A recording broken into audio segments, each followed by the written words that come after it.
It's time to get inside the Giants huddle. Huddle up, huddle up, huddle up. On Giants.com. Here we go. And the Giants mobile Get app. them in there, let's go. Part of the Giants Podcast Network.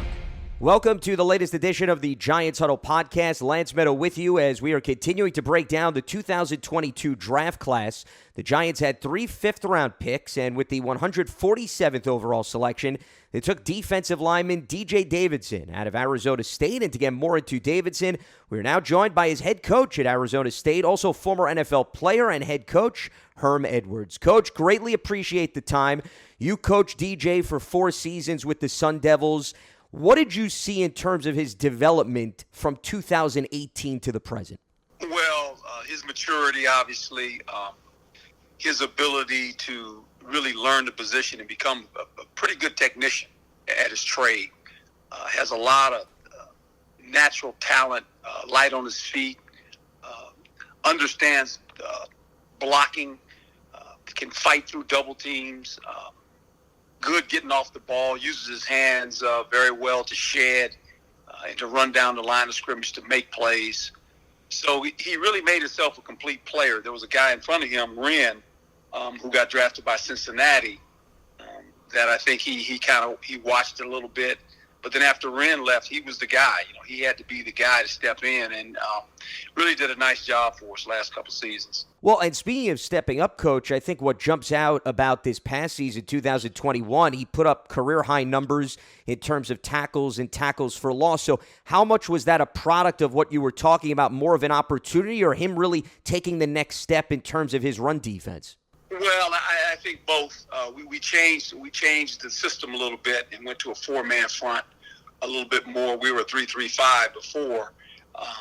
This allowed him to get off the ball and to make plays and be a disruptor. And that's what we wanted our D-line to do.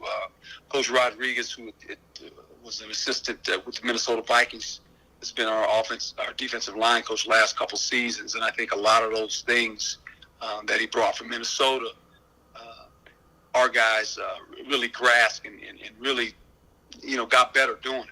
From what I understand, you played him at both interior gaps within your defensive front. He obviously has been known as one of the best run-defending linemen, at least on the West Coast. What do you credit to why he's had a knack for that specific facet of his game? I just think some guys just have that sense of when you can feel blocks and understand blocking schemes. He understood that. He was very good in splitting double teams and avoiding that and getting penetration in the backfield. And that's what we wanted our guys to do on the D-line. We really wanted to get off on the ball and play on the other side of the line of scrimmage. And he could do that because he had power and he had great balance, not on the ground a lot. And that's what you want to see with defensive linemen. You don't want guys on the ground a lot. And he was always on his feet, light on his feet, and really within that 5-yard box was very quick and very active. When we talk about run defenders, I think the big question that always comes up is, do they have the potential to help in terms of the pass rushing department? And as you could attest to, his sack numbers don't necessarily jump off the page, and I'm sure part of that was scheme and how you utilized him. But what type of an upside do you think he has in terms of getting to the quarterback on the NFL level, or at least assisting other guys in that department? Well, I think if you can warrant a double team, obviously, then you're going to free someone else up. But I do believe this, at times you're going to get some one-on-one matchups with the guards and maybe even the center at times, depending on how they use you. And you've got to be able to win those. And that's going to really separate you, whether it's in college or professional football. And that's the separation right there. As we know, you have to stop the run. And once you stop the run, you have to get home, especially when you can get home with 4 guys. I mean, that's the uniqueness. When you have 4 guys up front that can get to the quarterback, you can do a lot on the back end of your defense. And I think he's a guy, if he gets some one-on-one opportunities, he can take advantage of those. Well, speaking of getting after the quarterback and being a disruptive player, I think former Giant Antonio Pierce, Coach, falls under that label, and you certainly are very familiar with him because he served as your defensive coordinator before he joined the Raiders, and as a result, DJ had an opportunity to work very closely with him. The fact that he was exposed to Antonio, yourself, Marvin Lewis, all individuals that have NFL connections and experience, What does that bode for him as he now makes the adjustment to the NFL himself? Well, he's seen it before. He's heard the lingo. He's heard the language. He understands how to process it. We meet that way. We practice that way. We run an NFL-style defense. There's no doubt about it. And I think any guy that leaves here will have that somewhat of an advantage in the fact that he knows how it works. We had a pretty good class of guys due to COVID coming back. He happened to be one of them. But I think this season we've got 4 guys drafted, 6 other guys signed contracts off this football team. Most of them were defensive players. We had 2 corners, DJ and another one of our linemen as well. So, and a linebacker. So we had 5 guys on defense that ended up signing contracts in the National Football League.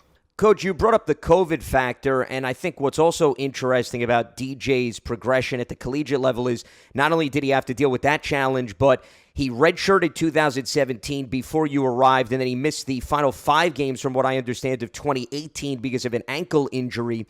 What was it like for him to have to overcome some of those early challenges to just prove that he's durable enough to stay on the field? Well, you make the point, and that's what we talked about, your availability. And that's what people want to see. Are you available? And in anything in life, you have to be available. And I think especially in football, because there's only so many reps and there's only so many opportunities. And if you're not available, I've always told players the thing about the game of football, your resume is what you put on the grass. And that's what people look at. That's your resume. And so the more availability you have, the better resume you can write. And so he understands that. Well, and the other aspect of also being a productive football player, to your point, is availability, but also maturity, which is what you were alluding to earlier. I think what a lot of people may not realize is DJ, given the fact that he had been in college for a number of years, is going to be a 25-year-old rookie, and he's also married already. So in terms of how he's gone about his business off the field, what does that do to position himself to handle some of the stresses that come that you can attest to in being a professional football player? Well, as you mentioned, socially, I mean, he's a husband. I mean, he gets that part already. He's done that already, and that's the comforting thing for him, is that he understands now this is a profession that he is trying to make a living doing it. And you got to be focused on that. And I think he's a well-focused guy. As you said, he's mature. He's 25 years old. He's not a young guy. So he understands that this is a great opportunity for him to set his life in a way that a lot of guys dream about doing.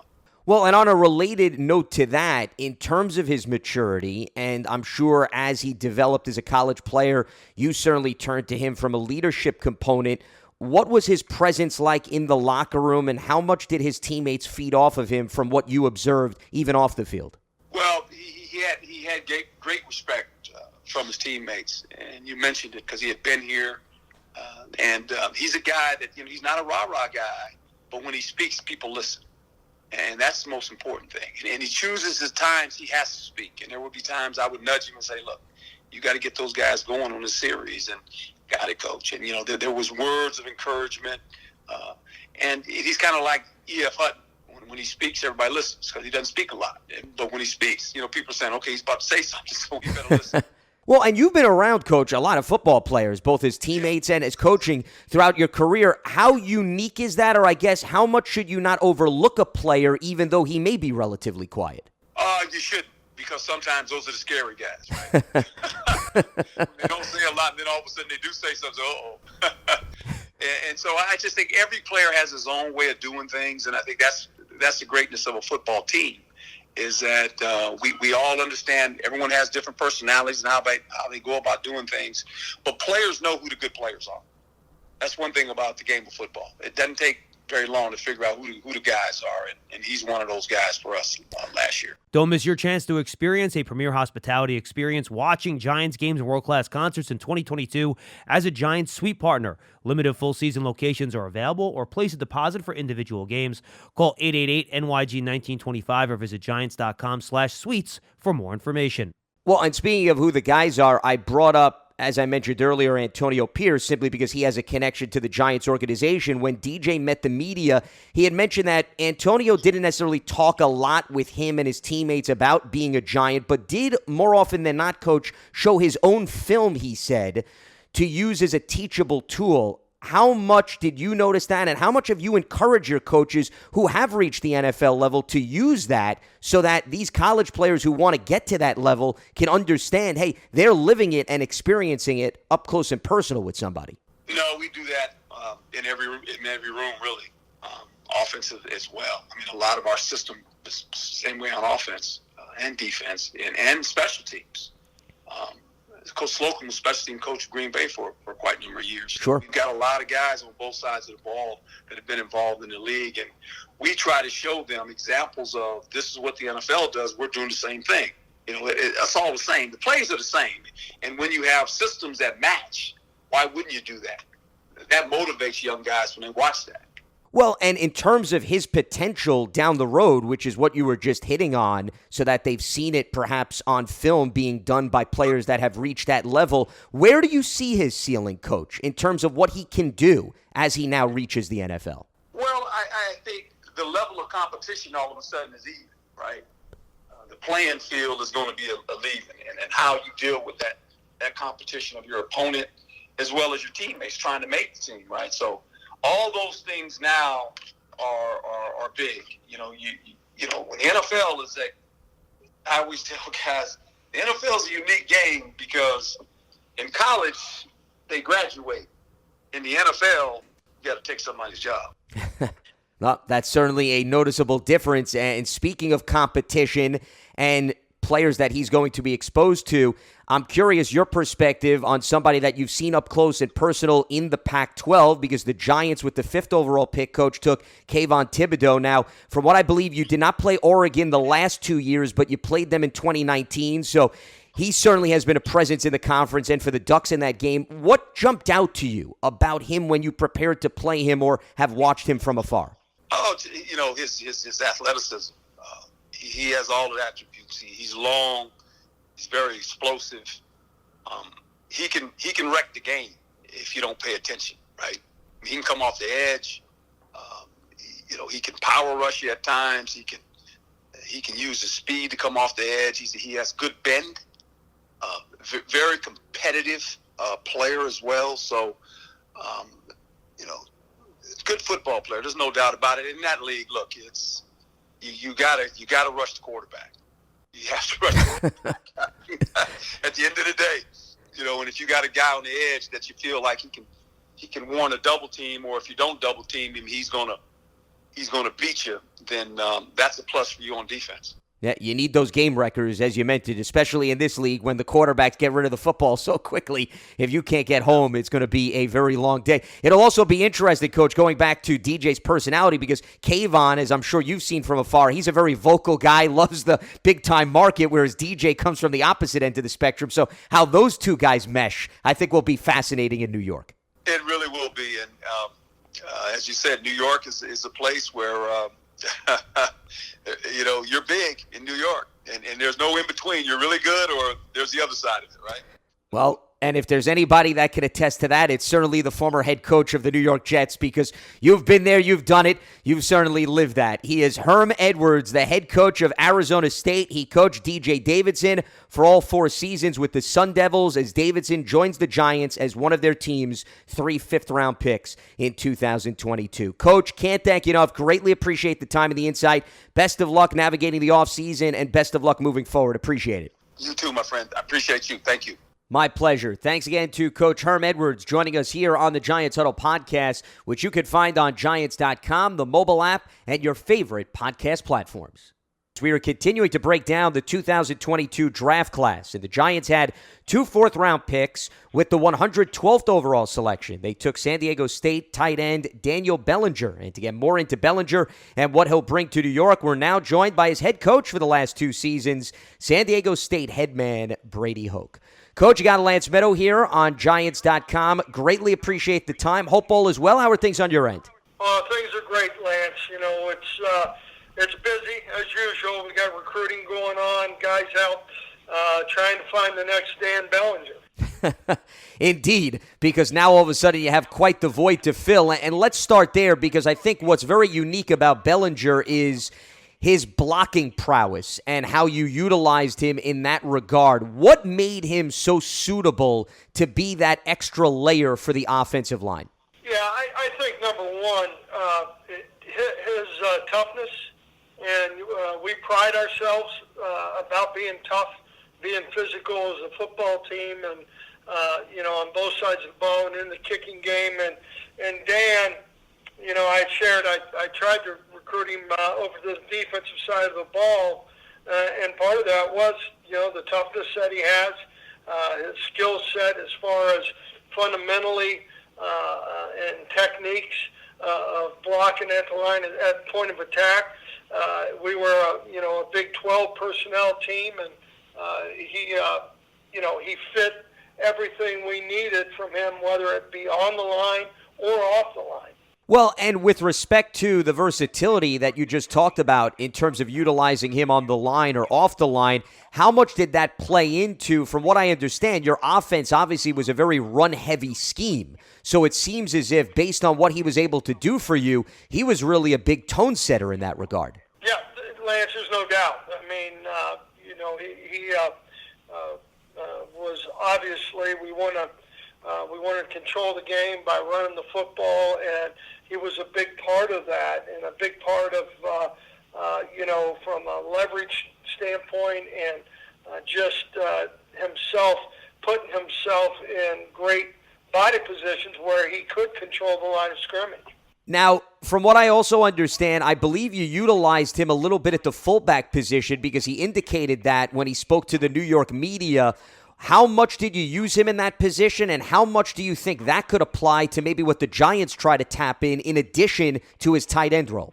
Yeah, I don't think there's any doubt, and we used him from a, king set or those kind of sets, but, with him off the line of scrimmage, he could put himself in position, insert into, just fundamentally running the isolation play and trying to get movement and then taking on linebackers. So, you look at what Dan did for us there, the power play, which was a big part of what we did, the counter, and him either being the wrap or being the lead.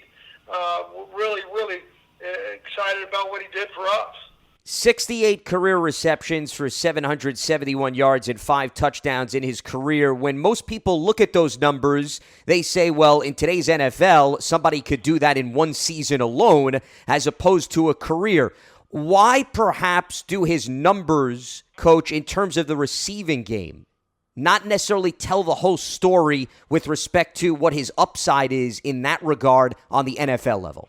Yeah, I don't think there's any doubt. Lance, I thought him coming back was huge, and we had talked about when he said he was going to come back and do all that. We talked about run after catch, and I thought that was one place that he really improved himself from the 20 season to the 21 season. I thought he did a nice job.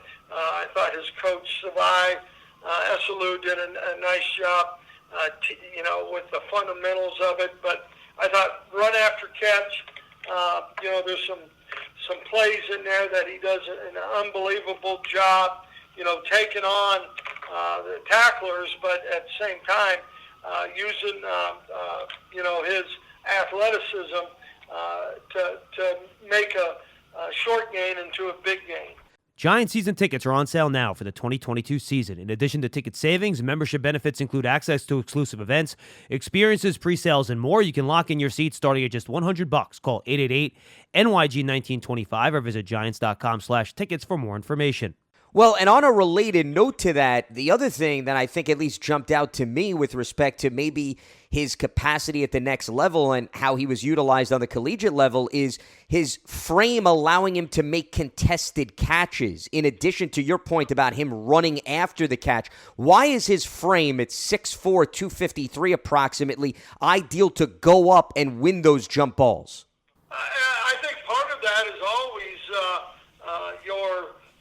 what God gave you and your athleticism and all that, your timing.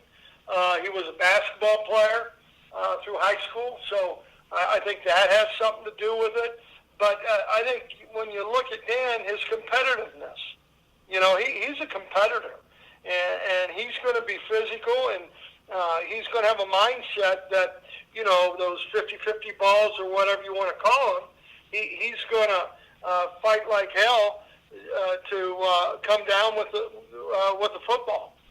Well, and on a related note to what he brought to the receiving game, one of the things he prides himself on, at least that he noted when he spoke with the New York media, is the fact that he just had 3 drops in his career. And as we were just talking about, for somebody that wasn't necessarily heavily involved in the passing game and put up monster numbers, it seemed as if, Coach, he took advantage every time the ball came into his area. What was it about his efficiency and execution that made him a very well-respectable target when you decided to go to him in key moments? Yeah, I think, number one, it comes down to competitiveness and the competitor running correct routes, and I think that from, your release from the line of scrimmage. I think all those things are things that goes back to Dan and Dan's, number one, leadership, his expectations and standards that he has for himself. I really, he is one of, I've been coaching a long time, and he's one of those guys that, you wish you had more of them over the years. Well, and I think that was on full display, Coach, what you're talking about in terms of leadership, the fact that he did serve as a team captain in 2021. I'm assuming part of that is involved in terms of teammates voting on that, so I think that says a lot. But what jumped out to you in terms of his attitude on and off the field that specifically his teammates were able to feed off of? Yeah, I think, number one, when you come to our practice, when you saw him, as far as when that whistle blows, his leadership, and the standards and the culture that we have, and part of that is his mental and physical toughness that he has, and then just the way he would perform every day, whether it be in the weight room, whether it be out on the football field or in our conditioning. He always seemed to be winning the gassers or out lifting guys or whatever it was. But, he created great value in front of his teammates, and that's why he was voted a captain. And, Coach, speaking of value, I think this goes back to what we were talking about earlier. I think you can mention that in today's NFL, even to a certain degree on the college level, the blocking tight end is almost a lost art because it seems as if most tight ends in this day and age in football want to be involved in the passing game, and some of them are even considered pseudo-wide receivers. So the fact that he's dedicated himself to a position that, once again, is maybe becoming a little bit archaic, for the lack of a better phrase, what does that mean in terms of his value, in what he can actually bring to the Giants? Because he's doing something that most tight ends in the NFL are not asked to do, or some, you could argue, don't even necessarily have the desire to do anymore. Yeah, there's no doubt. There's, few and far between when you look offensively at the National Football League and, what people are trying to obtain and what they're trying to do. And then, obviously, the Giants are a great organization, and they want an on-the-line tight end to be part of what they're doing. And I think that clearly is fits into Dan's strengths, and I think obviously they're going to be really, really happy about what they have. Well, and the San Francisco 49ers certainly are happy with a guy by the name of George Kittle, and the reason I bring him up is when Daniel spoke to the New York media after he was drafted, he said one of the guys he tries to model his game after is Kittle. Now, you've been exposed to a lot of tight ends on the college and a little bit on the NFL level. I'm not saying that he's going to be the next George Kittle, but how crazy is it, and maybe not that much of a stretch to say Kittle was a fifth-round pick Bellinger's a fourth-round pick and was mainly known as a blocker kiddo in college, that there's room for him to continue to grow even more on the NFL level? Yeah, I don't think there's any doubt about it, and I think that is probably a good comparison. And, with Dan, he'll just continue to improve. He'll get better. He'll pick up systems and what the offense is trying to accomplish. I think everybody will be real excited about how he will fit in. Coach, he took part in the Senior Bowl, which is obviously another area for players to showcase their skill set when they're being put under the microscope with NFL representatives all across the board. I'm just curious, from your perspective and your knowledge of that event, how much do you think, in addition to him taking part in the combine and everything else that comes in the draft process, that getting there to the Senior Bowl and taking part in it helped him become even more of a valuable commodity in the eyes of NFL teams such as the Giants? Yeah, I think, it's a chance for them to get a better look. So I think him, obviously there's some guys who decline or some guys who don't get invited. But I think with Dan, he's always been a guy who's super competitive and wants to be, wants to improve himself in whatever way he can. And this, is also improving where people saw him and looked at him as a tight end in the National Football League. Well, versatility is something that certainly comes to mind when you talk about Daniel Bellinger. Now, before I let you go, speaking of that topic, I want to circle back, Coach, to where we started this conversation. You mentioned, which certainly piqued my ears and I'm sure our listeners, the fact that you were trying to convince him to play defensive end when you took over as the head man. So, if Wink Martindale, the defensive coordinator of the Giants, and Andre Patterson, the defensive line coach, if they perhaps want to pick up where you left off and weren't able to succeed, what tips would you give them if they want to sell him on the idea of being a true two-way player? Well, I think that'd be awesome. And I just think that, Dan will do whatever they all want him to do. And Wink is a heck football coach, and Coach Patterson know them both. But I think your tight end coach and your offense is going to be really, really excited about what they have in Dan Bellinger. Well, that's a big reason why they invested a fourth-round pick in him. Daniel Bellinger going to the Giants with the 112th overall selection after a very productive career at San Diego State. He is the head coach of the Aztecs, the head man, Brady Hoke. Coach, can't thank you enough. Greatly appreciate the time and the insight. Look forward to getting to know Daniel and what he'll bring to the Giants, and best of luck to you and your staff moving forward at San Diego State. Thanks so much for joining me. Thanks, Lance, and good luck to y'all. My pleasure. This is the latest edition of the Giants Huddle podcast, which you can catch on Giants.com, the mobile app, and your favorite podcast platforms.